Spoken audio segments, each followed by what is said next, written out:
there. So the rest of this video is going to be me just showing you what I do, but I did want to take just a couple of minutes now that I've settled in and unpacked and taken a shower and put on comfy, cozy clothing to just give a little bit of insight about what I'm going to be doing and why I'm going to be doing it. So about 6 years ago, as a stay-at-home mom, at that point I'd been homeschooling my 2 older children for 7 years, and then I had 2 little boys back to back. And so we had a very full home and very busy schedule. And during that same period of time, I was also beginning my blog, Life Abundantly blog. So I was working from home and I was homeschooling, and I had tweens down to newborn babies. And I just got to this place in my soul where I could not respond to my family the way that I wanted to. I just could not shake that they were a burden to me. And the last thing I ever wanted in the world was to feel like these children that I love so much and prayed for and am so thankful for, and this husband and this business that I have, that I wanted all of it. I asked for all of it. It is all so good. I never wanted those things to just feel like a burden. And I really got to the end of my rope where I literally was feeling crazy and kind of thought, like, I was entertaining, like fantasizing about running away from my family. And no one should ever get to that point before they stop and allow themselves to ask for help and take a break. And because I am a part of my family, I'm a member of my family loves me and cares about my needs and my desires and my mental health and my well-being just as much as I care about theirs.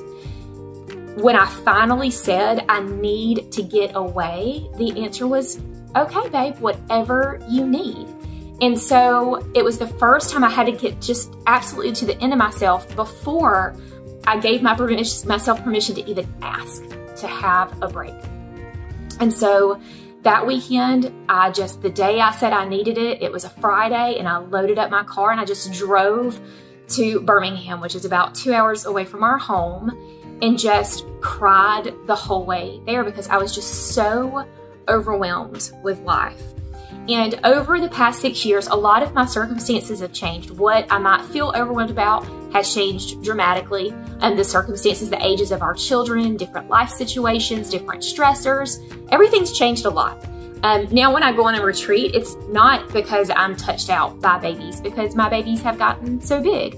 It's for different reasons altogether. And so if you're watching this and the idea of vacationing alone is appealing to you and you're wanting to know why or how to do a retreat, the first piece of information that I want to give you is that there is no particular way to do it, because every time I do this, it looks very, very different. When my children were younger, I would just check into a hotel and I would drive a couple of hours the first few times I did it. And when I came back home after that very first retreat, I gave myself permission to do this 4 times a year. Because here's the thing, when you stay at home with your children, when your home is your profession, when your children's education is your profession, and when you may also be in ministry or run a home business or work from home in addition to that, everything about your life is home and you are never off. There's no such thing as being off, because mom is there and mom is who everyone's going to turn to. So even when you need some downtime, there's going to be an emergency or a boo-boo or a cough, or someone just wants mom for a few minutes and you're not, it's really, really almost impossible to get any significant length of rest when you are at home with your people all of the time.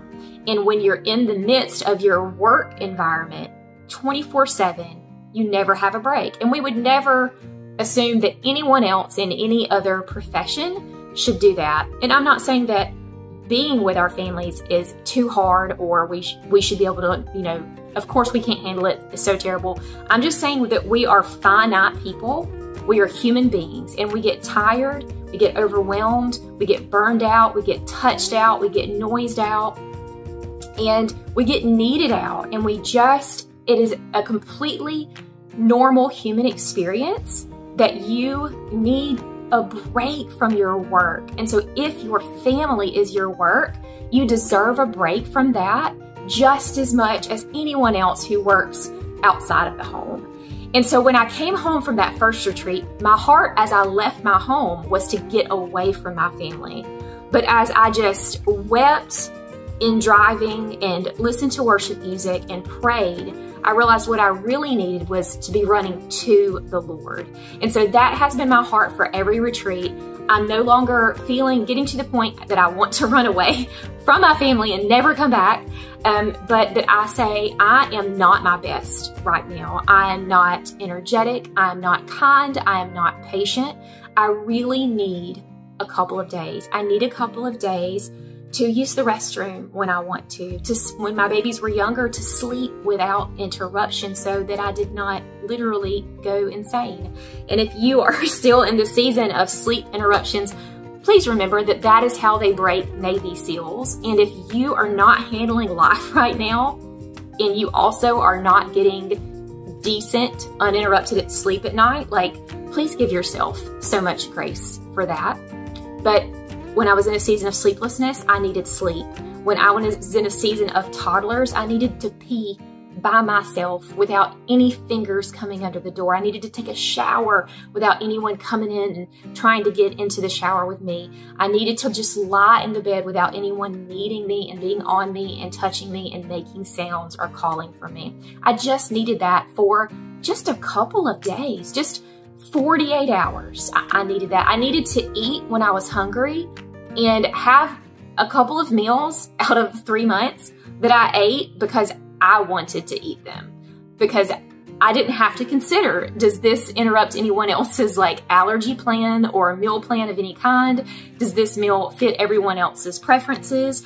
I could just enjoy my own self. And through these retreats and giving myself permission to just be alone, to remember who I am as an individual, not just a wife, not just a mom, not just a homeschooler, not just a business owner, but genuinely as a human being. Who is Erin?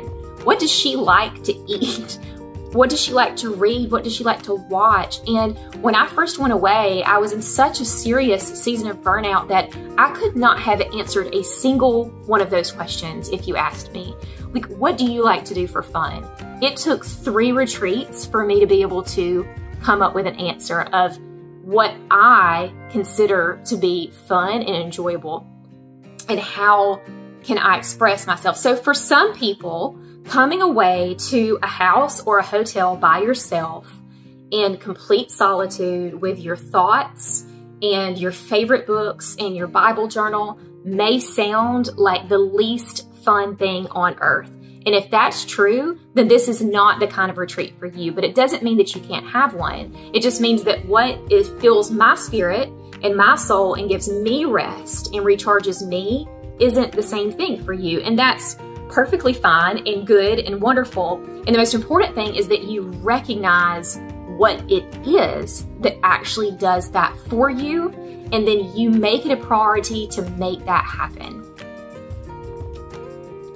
So what you're going to do for your retreat, where you're going to go, how you're going to spend that time, that is unique. That is specific to you. It should not be, the word should not be a part of your vocabulary.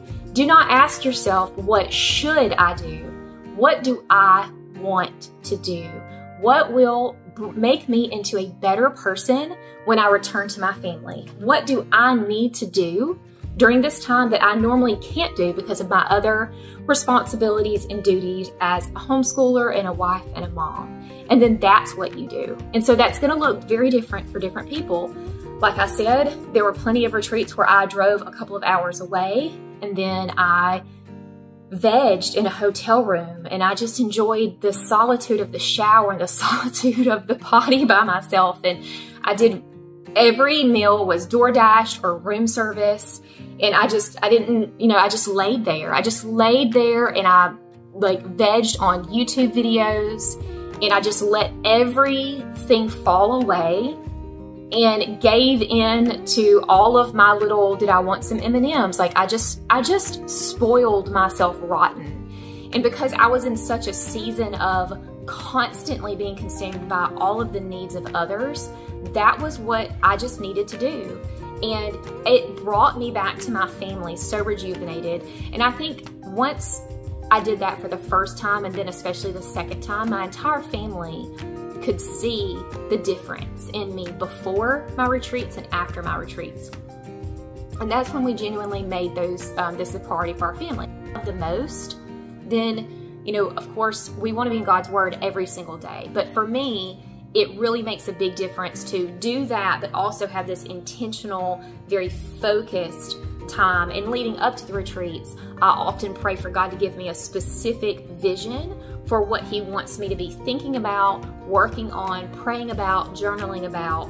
That way, when I head back to my life, not only am I refreshed, not only am I open to hugs and kisses and touches and talking, and I'm looking forward to seeing my family again, and I have the emotional and energetic reserves for them, but I also, my spirit is just worked up and I'm ready to pursue excellence in my life with my family. And I just am a better human being for it. And so if any of this resonates with you, let me know. Just drop a comment below. Feel free to ask me any questions. And there's a workbook for planning out your own retreat that you can get from that post as well. So thank you for joining me, and I hope that what I'm sharing with you here and what you're able to walk alongside and experience with me as I spend these few days here at the cabin on the lake is that it would be an encouragement to you to be creative and look for ways to have some retreat time, whether it's a shorter amount of time or closer to home, or like whatever you can do with your budget and your time. Just get creative. Talk to your husband about how you can make this happen for both of you. And I promise you will come back to your family and your life so refreshed.